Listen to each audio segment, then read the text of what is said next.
My name is Venius. Was not the name I was given when I was born, but it's the name I have now. Because my life has changed because of that day. So I want to go back and share a little bit of that story of how I was changed and how you can be changed too. I was born a citizen of Rome and grew up, served in the Roman legions. I was a member of the 6th Roman Legion, the Iron Legion, Fidelis Constans, faith and loyalty. That was our motto. And I grew up and fought and served in numerous places under the rule of Caesar and then of Tiberius. It was a curious time to serve. And at one point I was transferred to this tiny little town, this tiny little region on the Mediterranean, the region of Judea. It was a strange place to serve, very distant, very different from the place I had grown up in. But I served there, and the governor at the time was a man named Pontius Pilate. Now, the previous governor hadn't pleased Caesar very well and had been executed, so Pilate did his best to make sure that Caesar was pleased. And as I said, Judea was a strange region, partly because of the people who lived there. There was this group of people, the Jews, who lived there, and they were so different from so many other people. They lived and they served, and they believed there was just one God. They didn't believe in the numerous gods that we knew, but they believed there was just simply one God, and that this one God had called them and made them into a special people and had given them this land. Well, in part, that was part of the problem, because the land wasn't their land. It was Caesar's land. And that's what we were there for, the Iron Legion, to make sure that there was no rebellion, that there was no uprising, that nothing would happen, that nothing would threaten the reign and the rule of Caesar. It was mostly a peaceful time. Really, peace had existed for a long time in the Roman Empire. Peace existed because of the might of the Roman Empire. Peace existed because of the swords of the Roman legion. Peace existed because of Caesar. And so we lived and served there, and most of the time we were stationed in a little town on the Mediterranean, Caesarea by the sea, named in honor of Almighty Caesar. And so there we were stationed with Pontius Pilate, but a time came each year when we would go to Jerusalem, the holy city of the people called the Jews. And we would go to that city because once a year they would celebrate a festival called the Passover.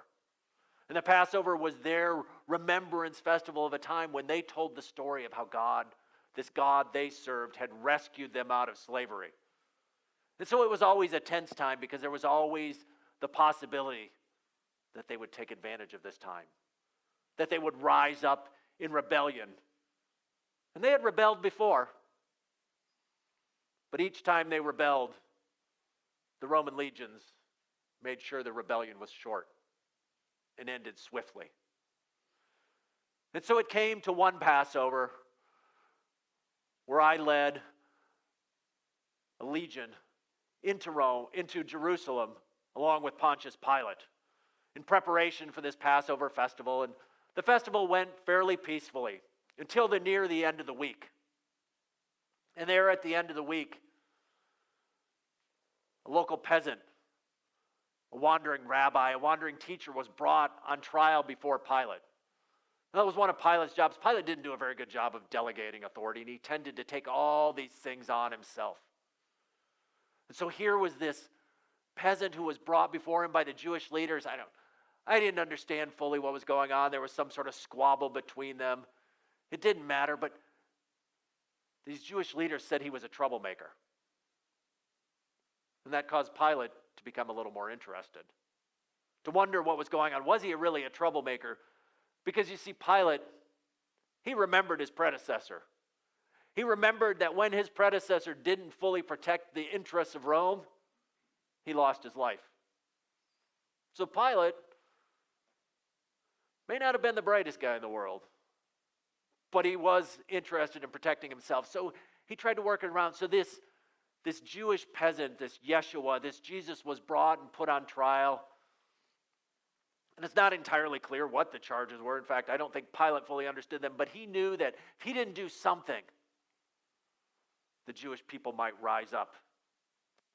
And so in the end, he sentenced this Jesus to death on a cross. Well, the cross was not just simply a means of execution. The cross was a way to demonstrate the power of Rome. It was a way to show who was in power and who was not. It was a means of intimidation. It was a means of shaming. In fact, about 100 years before that, there had been a rebellion in Rome led by this slave named Spartacus. And at the end of the rebellion, 6,000 slaves were crucified, leading out the city of Rome. It was a reminder to all who would question the power of Rome, to all who would claim to be king in place of Caesar, all who would question his might and power, all who would stand up against it, that this is what would happen. And so this Yeshua, this Jesus, this one that they were saying was the king of the Jews, was a threat to Rome. And so Pilate sentenced him to death. And so first we beat him, and it was a horrible thing. And I think back now on why we did those things. And I don't know, it was just part of what we did. And then we took this Jesus and we led him out of the city, carrying his cross along with two other criminals, and we crucified him on this hill we called Golgotha, the place of the skull. And we hung Jesus on a cross with one of these other rebels on his left and one on his right. And there he hung to die with a sign over his head. It said, Jesus, King of the Jews. And I thought to myself, some king. Sure doesn't look like much of a king to me. I had never seen Caesar myself, but I had seen the emblems, I had seen the pictures, I had heard the stories and knew that this is not what a king looked like. Beaten and haggard, gasping for breath. And I was on duty that day. And though I was a centurion, Pilate had wanted me out there to make sure that this Jesus died. Now that was not normally a job for a centurion. Normally it would have been one of the lower soldiers. I mean, watching and overseeing an execution was on par with latrine duty. It was not something anyone wanted to do, but Pilate knew there was something unique about this and that he needed to be watched over, and we needed to make sure that this rebel was taken care of. So there I stood at the foot of the cross, watching what was going on, and I looked out, and I saw what was going on, and there were some of his followers, but they all kind of faded into the background. And over the course of the day, this Jesus, as he hung on the cross, I noticed something different. I mean, usually when we crucified someone, when we were getting ready to execute someone, they were begging for mercy. They were proclaiming their innocence. But this Jesus never did that. It was almost as if at the time, it's where he wanted to be. It's where he knew he needed to be. And so there he was on the cross, and I kept looking up at the sign, King of the Jews. And I thought, who is this who thinks he's king? But he spoke a few times over the course of his time on the cross there. I heard him tell one of the thieves hanging there with him that he would be with him in paradise. I thought, sure, paradise. Then later, as he was gasping for breath, he talked about asking his Father to forgive us all. What is he talking about? And then the strangest thing happened. It was the middle of the day, the time of day when it was supposed to be brightest, and all of a sudden the sky grew dark. And there was darkness all over the land. It lasted almost 3 hours, and it was a little unnerving, even for a Roman legionnaire, to wonder what was going on, that maybe there was something different about this man hanging there. And then he did cry out at one point, and he talked about being forsaken by God, and I thought for sure, yeah, he's forsaken, all right, look at him. Everybody's left him. Those few followers who were there, most of them had gone except for a few women. They had all gone off because they knew that this same fate could meet them. So I watched. And he began to gasp for his last breath, and then he died. And I remember the words that I said at the time. And I don't think I fully understood what I was saying. Maybe it was sarcasm, maybe it was something else that was revealed to me. But I said, surely this was the Son of God. I may have been mocking him because I knew the Son of God lived in Rome and was Caesar. Surely this man hanging there to die was not the Son of God, because that's not what a king looks like. That's not what glory looks like. That's not what a hero looks like. But those were the words I said. And then word came from Pilate that we needed to make sure they were dead, and so we made sure all three of them were dead, and we took them down from the crosses, and they took this Yeshua, this Jesus, and they took him off to bury him in a tomb. And word had come to the praetorium, to the legion, that his disciples might try and steal the body or something. So we placed a guard in front of the tomb to make sure that no one took the body. Well, the first day of the week came, and reports started coming in that the body was gone. And we brought the guards in who had been stationed at the tomb, and they started talking about someone in shining white and an earthquake and the tomb rolling away. I think they had a little too much of their alcohol rations that day. That's all I can figure out what was going on. And so we put it up. We looked, saw no signs of the body. Just figured maybe it was some grave robbers. We didn't know what it was. And so we moved on and continued on. And weeks went by and months went by. And I put it mostly out of my mind. Didn't think much about it. Until one day I ran into another soldier that I had once served with. And he said to me, Quintus, because that had been my name. He said to me, Quintus, you'll never believe what's happened to me. And so I asked him, I said, what's happened to you? He says, I've become a follower of Yeshua. I said, who? He said, you remember that peasant we crucified? It was like, we've crucified a whole lot of people. And then he started telling me, he said, yeah, I know that one. I know who you're talking about. I remember that. It was different. It was unique. And he said, I've become his follower. I said, well, what do you mean, his follower? How can you follow a dead man? And he said, no, he's not dead. He's alive. I said, not this again. He said, no, he's truly alive. Let me tell you about him. Well, I didn't have much else to do, so I sat down and I listened to his story. And he began to tell me, he said, here's the story. He said, the story is that there is one true God, and this one true God created all that is, seen and unseen. And then he placed into this world people. And he made us to be his icons, his representatives, his servant kings to rule over the world, but we chose a different path. And we've lived in rebellion, but then God sent this Jesus to show us what a true king looks like and to die in our place. And on the cross, he was crowned as king, and then God raised him from the dead and coronated him, raised him up to sit at his right hand as the king of all the universe.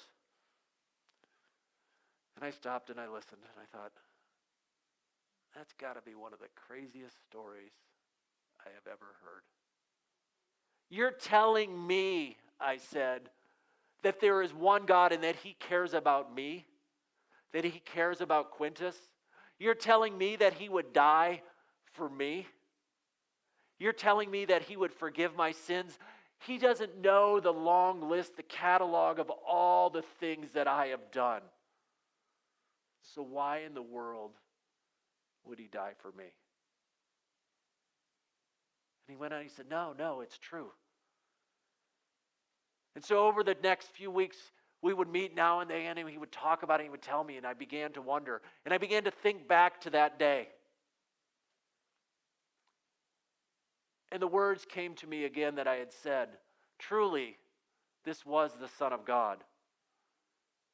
And I began to wonder. I said, is that what God looks like? And then I began to see through the ugliness of the cross.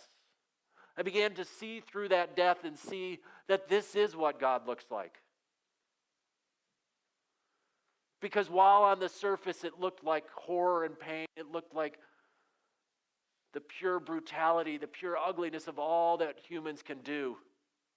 Behind all that was the beauty of a God who loves us. The beauty of a God who would give his life. And so what I began to see was that it's only in the cross that we can truly understand who God is and what God is like. And so after a time, I gave myself over to this Jesus. I said, no longer is Caesar is Lord, but Jesus is Lord. I changed my name from Quintus to Venius, which means grace. Because I recognized in the cross that Jesus had given me grace. And so I committed my life to following him. Oh, it's not always a perfect following. I stumble along the way. I make mistakes. I fall back into my old patterns sometimes. But I realize that even in the midst of all those, that Jesus is with me. I realize that this Son of God is now the King of Kings and Lord of Lords. That this Jesus, when he died on the cross, he died for the forgiveness of my sins and the forgiveness of yours. That when this Jesus died on the cross, it was a defeat of the powers of evil. You see, I thought the only way to defeat anyone was through the sword and through taking their blood. But what Jesus showed was that through the giving of his blood, he could bring about peace. I thought the only way to bring about peace in the world was to march a legion in. And he showed us that the way to bring peace was to take all the evil, all the horror, all that is wrong in the world and put it on himself.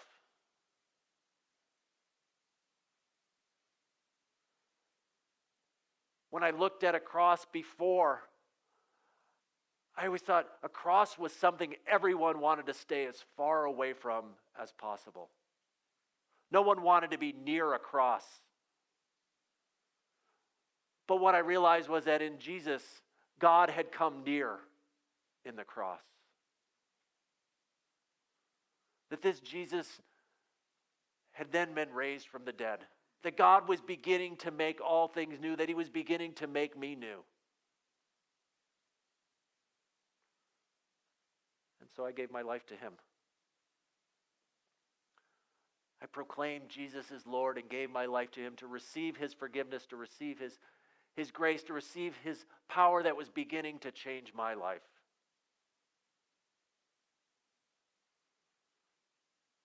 And so I would invite you, if you haven't done that, to acknowledge Jesus as Lord, to say, he is the Son of God, the one who loves us, the one who died for us, the one who offers us new life. Later, I was reading the writings of some of his followers, and one of them told the story of the women who had come to the tomb. And it said they went away with fear and trembling. And I think I understand why. Because it's a scary thing to step into the unknown. It's a scary thing to think that the world has changed to become a new place. It was a scary thing to hand my life over to Jesus and say, it's not mine, but it's yours.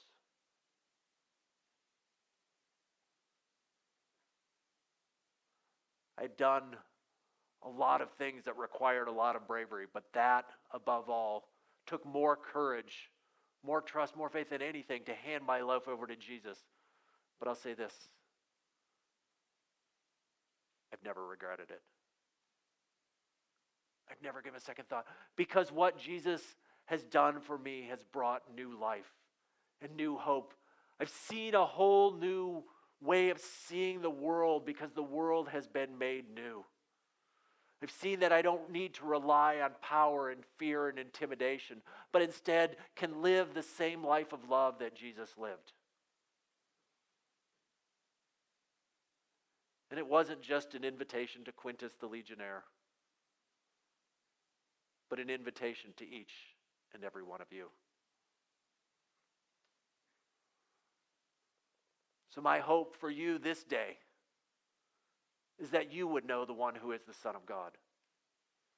That you would give your life to him, just as I did. And that your life might be changed like mine was.